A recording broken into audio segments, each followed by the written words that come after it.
जीवन के कई उतार चढ़ावों को देखते हुए महाराणा अमर सिंह ने गौरवशाली ढंग से मेवाड़ पर लगभग 23 वर्ष तक शासन किया। वे 26 जनवरी 1620 को अपनी मृत्यु तक मेवाड़ के शासक रहे। देश के गौरवशाली राजवंश की गौरवशाली परंपरा में जन्मे महाराणा अमर सिंह ने बचपन से ही अपने पूर्वजों की गौरव गाथा को सुना था। यही कारण था कि उनके भीतर कहीं से भी किसी भी प्रकार का हल्कापन नहीं था। उन्होंने अपने पिता महाराणा प्रताप सिंह को देश के लिए कष्ट उठाते हुए देखा था। इसके अतिरिक्त उन्हें अपने दादा महाराणा उदय सिंह के बारे में भी भली प्रकार ज्ञान था। उन्हें अपने पूर्वजों के इतिहास से भी गहरा लगाव था। महाराणा अमर सिंह ने अपने पिता महाराणा प्रताप के जीवन काल में ही अपनी वीरता और साहस को एक बार नहीं कई बार सिद्ध किया था। इस सब के उपरांत यह तो मानना पड़ेगा कि अमर सिंह महाराणा संग्राम सिंह या महाराणा प्रताप नहीं था।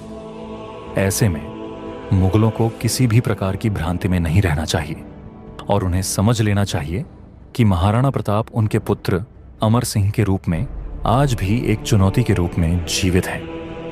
महाराणा अमर सिंह के इस राष्ट्रीय संकल्प को पूर्ण कराने में उनके सभी सामंतों ने अपना भरपूर सहयोग दिया।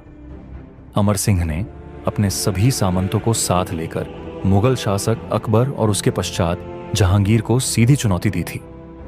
महाराणा अमर सिंह ने अपने सिंहासन आरोहण के पश्चात सामंतों को जागीरें प्रदान की, जिन्होंने उनके पिता महाराणा प्रताप के साथ संकटों के काल में उनका साथ दिया था।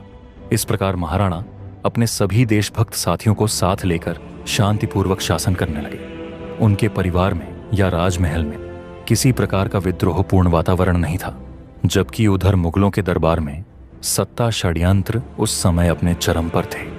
अकबर का बेटा जहांगीर अपने पिता के विरुद्ध षड्यंत्र रच रहा था और उसे शीघ्र से शीघ्र अपने पिता का स्थान लेकर शासक बनने की जिद एक भूत के रूप में सिर पर सवार हो गई थी। मेवाड़ की सारी परिस्थिति से परिचित अकबर यह भली प्रकार जानता था कि मेवाड़ की जनता किस प्रकार अपने देशभक्त शासक के साथ खड़ी रहती है।